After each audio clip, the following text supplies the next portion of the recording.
Hello guys. So Thunderbolts படம் கண்டிப்பாக எல்லாருமே பார்த்துருப்பீங்க. ஸோ இந்த படத்தோட ஸ்டோரி மற்றும் இந்த படம் எப்படி இருக்குது அப்படின்றத பற்றி நம்ம இந்த வீடியோவில் தெளிவாக பார்த்துருவோம். ஸோ ஃபஸ்ட்டு ஸ்டோரி கிட்ட இருந்து போயிடலாம். ஸோ ஸ்டோரி என்னென்னு கேட்டிங்கன்னா உண்மையாக ரொம்ப நல்ல ஸ்டோரி. ப்ரீவியஸாக வந்து captain America Brave New world compare பண்ணும்போது இந்த படத்தோட ஸ்டோரி கொஞ்சம் நல்லாவே இருந்துச்சு. டெக்னோட ஊரில் கொடுத்த கம்பேக்கை Captain America Brave New World லைட்டாக கோட்டை விட்ட மாதிரி ஒரு ஒன் டைம் வாட்சபிள் ஃபில்மாக கொடுத்துட்டாங்க. பட் நான் இந்த படம் வந்து ரீவாட்சுக்கும் ஒருத்தான ஒரு சூப்பர் தரமான படமாக இந்த படத்தை கொடுத்துருக்காங்க.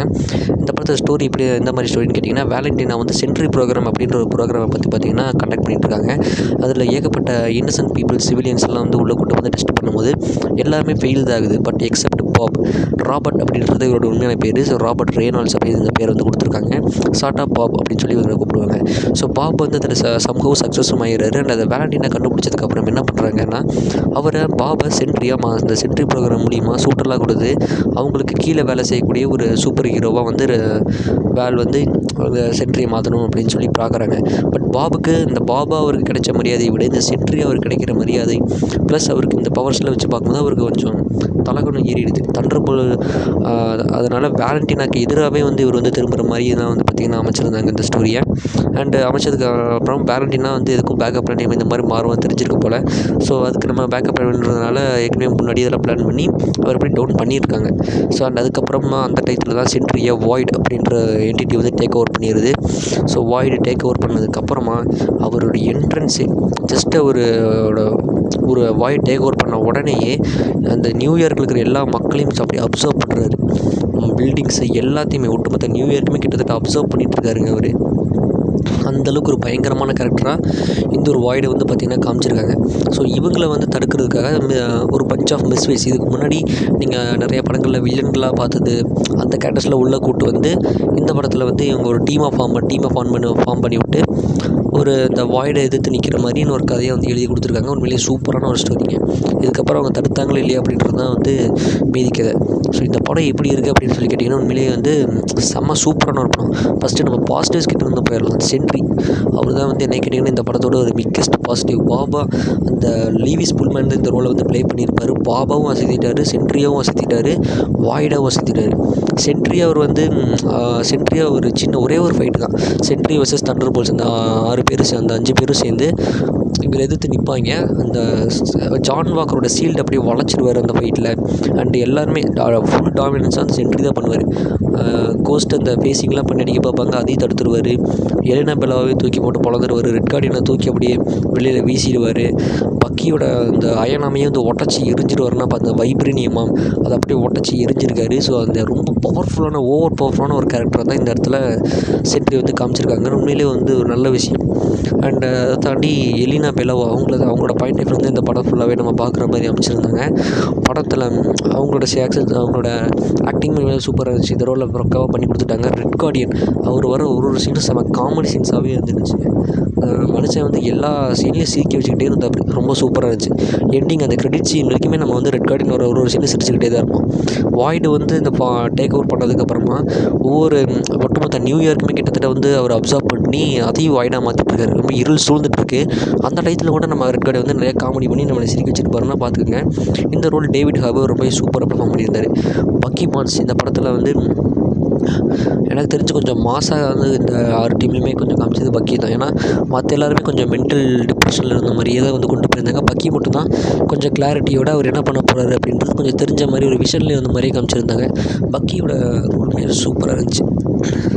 அண்ட் அதுக்கப்புறம் ஜான் வாக்கர் வந்து இப்போதைக்கு அவரும் தனியாக தான் இருக்கார். ஸோ அந்த ஷீல்டெல்லாம் வச்சுக்கிட்டு அவரும் செம்ம மாஸ் கட்டுற மாதிரி நான் ஏகப்பட்ட சீக்வன்ஸஸ்லாம் அமைச்சிருந்தாலுமே கூட அவர் வெறும் நார்மல் சூப்பர் சோல்ஜர் தான்.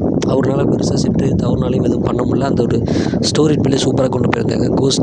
கோஸ்ட் வந்து நிறைய இடத்துல அந்த துரோகம் பண்ணிடுவாங்களோ அந்த மாதிரி தான் வந்து காமிச்சிட்டே இருந்தாங்க. கடைசி வரைக்கும் அவங்க டீமாக டுகெதராக இருந்தாங்க.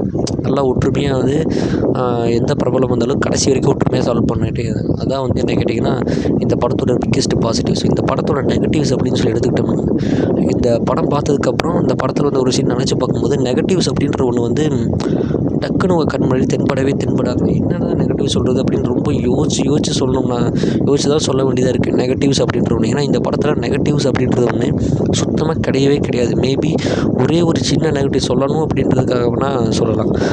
கொஞ்சம் ஆக்ஷன் சீக்வன்ஸ் லைட்டாக கம்மியாக இருந்துச்சு அப்படின்னு சொல்லணுன்றதுக்காக வேணால் சொல்லலாம். ஏன்னா இந்த படத்தோட ஸ்டோரி அது அப்படியே டிமாண்ட் பண்ணுது. அப்படியே ஒரு லாஜிக்கலாக கொண்டு போயிருக்காங்க இந்த ஸ்டோரியை. பேபி எனக்கு ஒரே ஒரு சின்ன வருத்தம் என்னென்னா, இந்த பாப் வெர்சஸ் வாய்டு ஃபைட்டு இன்னுமே கொஞ்சம் வேறு கொஞ்சம் ஹாரஸ்டிக்கில் இப்போ கொடுத்துருக்கலாம். ஏன்னா அதுக்கு முன்னாடி சீக்வன்ஸ் எல்லாம் வந்து எலினா பிளவு அந்த அவங்களே வந்து வாண்டடாக போய் அப்சர்வ் பண்ணிக்கிட்டு அப்படின்னு சொல்லி விட்டாங்க. அதுக்கப்புறம் நைட் மேர்ஸ் அதெல்லாம் அவங்க ஃபேஸ் பண்ணாத ஒரு சீசனில் கொஞ்சம் ஹாரர் வைப்பை லைட்டாக மெயின்டைன் பண்ணாங்க. ஃபுல்லாக ஹாரராக கொடுக்கல, லைட்டாக ஒரு ஹாரர் வைப்பை மெயின்டைன் பண்ணாங்க. அந்த வைப்லேயே அந்த வாய்டு வெர்சஸ் பாபுன்ற ஃபைட்டும் இருந்திருக்கலாம். பட் எனிவே இந்த கொடுத்த சீனும் வந்து ஒஸ்ட்டுன்னு சொல்லுங்கள், சூப்பராகவே கொண்டு போயிருந்தாங்க. அண்ட் ஃபைனலி இந்த படத்தோட வந்து பாபோட மைண்டுக்குள்ளேயே அந்த வாய்டை போட்டு அடைச்சிட்டாங்க. இதுக்கப்புறம் பாப் எப்போல்லாம் சென்ட்ரியா மாதிரி அந்த பவர்ஸ் யூஸ் பண்ணுறாரு, அப்போ மீண்டும் வாய்டை டேக் ஓவர் பண்ணுறதுக்கான ஆப்பர்ச்சுனிட்டிஸ் ரொம்ப அதிகமாக இருக்குது. ஸோ அதனால் அந்த பவர்ஸ் யூஸ் பண்ணாமல் இருக்காருங்க. இந்த படத்தோட முடிவு எப்படி இருந்துச்சு அப்படின்னு சொல்லி கேட்டிங்கன்னா, இவங்க எல்லாருமே ஒரு வேலண்டினை வந்து இதையும் தனக்கு சாதகமாக பயன்படுத்திக்கணும் அப்படின்றதுனால இந்த தண்டர் போல்ஸ் டீமை த நியூ அவெஞ்சர்ஸ் டீம் அப்படின்ற மாதிரி இவங்களே வந்து ஒரு மார்க்கெட்டிங் பண்ணி விட்டுறாங்க. அதுக்கப்புறம் செம்ம ஃபேமஸ் ஆகிறாங்க த நியூ அவெஞ்சர்ஸ்ன்ற டீம். தண்டர் போல்ஸுக்கு மேலே அந்த ஸ்டாருக்கு அர்த்தம் த நியூ அவெஞ்சர்ஸ் அப்படின்றதுக்கு வந்து படத்தோட எண்டில் தான் வந்து சொல்லியிருக்காங்க. அந்த ஒரு மொமெண்ட்டும் சூப்பராகவே இருந்துச்சு. ஸோ வேலண்டினாக்கு கீழே இந்த ஒரு நியூ அவெஞ்சர்ஸ் டீம் இருக்குன்னு ஆசைப்பட்றாங்க. பட் எலினா விலவா அதெல்லாம் சரிப்பட்டே வராதுன்ற மாதிரி அவங்க காதுக்குள்ளே போய் லைட்டாக ஏதோ சொல்கிற மாதிரி அந்த ஒரு சீக்வன்ஸ் அமைச்சு முடிச்சிருந்தாங்க. ஸோ இப்போது இவங்க தான் வந்து புதிய அவெஞ்சர்ஸ். பட் ஆனால் இதுக்கு முன்னாடி அந்த அவெஞ்சர்ஸ் டீம் கொஞ்சம் எடுத்து பார்த்தீங்கன்னா நிறைய பவர்ஃபுல்லான ஆளுங்களாக இருப்பாங்க. பட் இந்த நியூ அவெஞ்சர்ஸ் டீமில் ஒன்லி சூப்பர் சோல்ஜர்ஸ் மட்டும்தான் இருக்காங்க. ஸோ விச் மீன்ஸ் என்ன சொல்ல வராங்கன்னா, இந்த கிரெடிட் ஷீட்லேயே ஒரு கிளியர் அண்ட் கட்டாக மென்ஷன் பண்ணியிருப்பாங்க. ஃபஸ்ட்டு கிரெடிட் ஷீட்டில் வந்து டேவிட் ஹார்பரோட அந்த ரெட் கார்டியன் வந்து அவங்களுடைய டீம் பேர் இந்த நியூ அவெஞ்சர்ஸ்ன்ற பேர்லேயே ஏகப்பட்ட சிப்ஸ் பாக்கெட் அதில் விற்றுட்ருக்காங்க போல். ஸோ அதை வந்து இவரே மார்க்கெட்டிங் பண்ணுற மாதிரி ஒரு சீக்வன்ஸ் காமிச்சிருந்தாங்க. பட் அது யாரும் வாங்கலை. அண்ட் அதை விட செகண்ட் கிரெடிட் சீன் தான் ரொம்ப முக்கியம். அது கிரெடிட் சீன் ஒரு 2 நிமிஷம் பக்கம் வரும்னு நினைக்கிறேன். ஒரு மிகப்பெரிய கிரெடிட் சீன் தான் அது. அந்த கிரெடிட் சீனில் என்ன பண்ணுவாங்க அப்படின்னா, இவங்க எல்லாருமே ஒன்றா சேர்ந்து பேசிகிட்டு இருப்பாங்க. அது வந்து 14 மந்த்ஸ்க்கு அப்புறம் நடக்கிற மாதிரி ஒரு ஸ்டோரியை காமிச்சிருக்காங்க. ஸோ அந்த கிட்டத்தட்ட இந்த ஒரு படத்தில் எண்டிங் கிரெடிட் சீனுக்கு மட்டுமே ஒரு 14 மந்த்ஸ் மிகப்பெரிய ஜம்ப் வந்து பார்த்திங்கன்னா இந்த படத்தில் நடந்திருக்கு. இந்த மிகப்பெரிய ஜம்பில் என்ன ஆச்சுன்னா, சாம் வில்சன் கேப்டன் அமெரிக்கா வந்து இந்த நியூ அவெஞ்சர்ஸ் அப்படின்ற இந்த பேருக்கு காப்பிரைட் போட்டிருக்காரு. ஏன்னா தேடியஸ் ராஸ்க்கு கீழே வந்து இவர் தான் புது அவெஞ்சர்ஸ் டீம் உருவாக்குறதா இருந்துச்சு. பட் ஆனால் இவங்க திடீர்னு கூப்பிட்டு வந்து நாங்கள் தான் அவெஞ்சர்ஸ் அப்படின்னு சொன்னால் அதில் ஒத்துக்கூடாதுல்ல. ஸோ அதனால் காப்பிரைட் போட்டு வச்சுருக்காரு. பக்கி பான்ஸு எல்லாருமே பேசிட்டு பார்த்துருக்காங்க. பட் ஆனால் சாம் வில்சன் மனம் மாறுற மாதிரி தெரியல. ஸோ விச் மீன்ஸ் இது மூலமாக என்ன சொல்ல வராங்கன்னா, இவங்க நியூ அவெஞ்சர்ஸாக இருந்தாலுமே கூட சாம் வில்சன் கேப்டன் அமெரிக்கா ஃபார்ம் பண்ண போகிறவங்க தான் அவெஞ்சர்ஸ் அப்படின்ற மாதிரி சொல்ல வர போகிறாங்களா என்னென்னு ஒன்றும் புரியல. பட் இப்போதைக்கு மார்வலில் நியூ அவெஞ்சர்ஸ்னால் அது இவங்க தான், இந்த தண்டர் போல்ஸ் டீம் தான். பட் ஆனால் எனக்கு தெரிஞ்ச தண்டர் போல்ஸ் அப்படின்ற பேரே சூப்பராக இருந்துச்சு. நியூ அவெஞ்சர்ஸ்ன்ற பேர் வந்து இந்த டீமுக்கு அதிகமாக செட் ஆகிற மாதிரி தெரியல. அவெஞ்சர்ஸ்ன்னு இவங்களை ஃபஸ்ட்டு ஒத்துக்கவே முடியல. அண்ட் கிரெடிட் சீனில் ஓடிட்டு இருக்கும்போது கூட ஏகப்பட்ட இந்த மாதிரி சீக்வன்ஸ்லாம் காமிச்சாங்க. நியூஸ் பேப்பர் கட்டிங்ஸ்லாம் வந்து ஹெட்லைன்ஸாகவே இவங்களாம் அவெஞ்சர்ஸ் அப்படின்ற மாதிரி கேமாக இருந்துச்சு. எனக்கு அந்த மாதிரி தான் இருந்துச்சு, இவங்க வந்து அவெஞ்சர்ஸா அப்படின்ற மாதிரி. ஏன்னா வந்து இந்த அவெஞ்சர்ஸ் டீமில் பவர்ஃபுல்லான ஆள்னா வந்து பாபு தான். பட் அவருமே சென்ட்ரியாக மாற போகிறதில்ல. அண்ட் இந்த படத்தோட எண்டில் new Avengers and Babu will return அப்படின்னு தான் போட்டிருக்காங்க.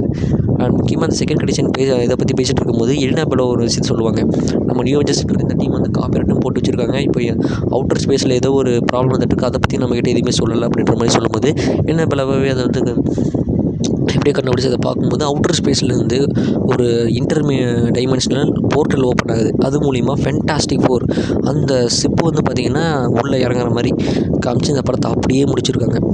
ஸோ இப்போ தான் வந்து ஏகப்பட்ட தியரிஸ் வந்து பார்த்திங்கன்னா கிளம்பிட்டு இருக்கு. இந்த ஃபென்டாஸ்டிக் ஃபோர் வேறு வந்திருக்காங்க. ஸோ ஃபென்டாஸ்டிக் ஃபோர் படத்தை பார்த்தா தான் இதுக்கான ஒரு தெளிவே கிடைக்க போகுது.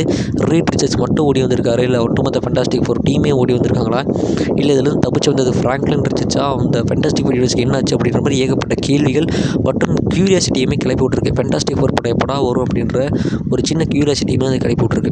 அண்ட் இன்னொரு முக்கியமான விஷயம், இந்த கிரெடிட் சீன் தான், இந்த செகண்ட் கிரெடிட் சீன் தான் வந்து அவெஞ்சர்ஸ் டூம்ஸ்டேவோட மொதல் சீன். இதுலேருந்து தான் அவெஞ்சர்ஸ் டூம்ஸ்டே வந்து கிக் ஆஃப் ஆக போகுது அப்படின்றது ஒரு குறிப்பிடத்தகுந்த விஷயம். ஸோ தண்டர் போல்ஸ் படம் ஓவராலாக ஒரு சூப்பரான ஒரு படமாக வந்து அமைஞ்சிருக்கு. 5 out of 5 தரமான ஒரு படம் கன்ஃபார்ம் கொடுக்கலாம். ஸோ இன்னும் யாராவது இந்த தண்டர் போல்ஸ் படம் பார்க்காம இருந்தீங்கன்னா மறக்காம போய் பாருங்கள். எந்த விதமான ஸ்பாயிலர்ஸையும் கேட்டுறாதீங்க தயவு செஞ்சு. ஏற்கனவே நம்மளே ஃபுல்லாக ஸ்பாயில் பண்ணிட்டோம். ஸோ ஓகே, இந்த வீடியோ பிடிச்சிருந்தா மறக்காமல் லைக் பண்ணிட்டு நம்ம சேனலை மறக்காமல் சப்ஸ்கிரைப் பண்ணிடுங்க.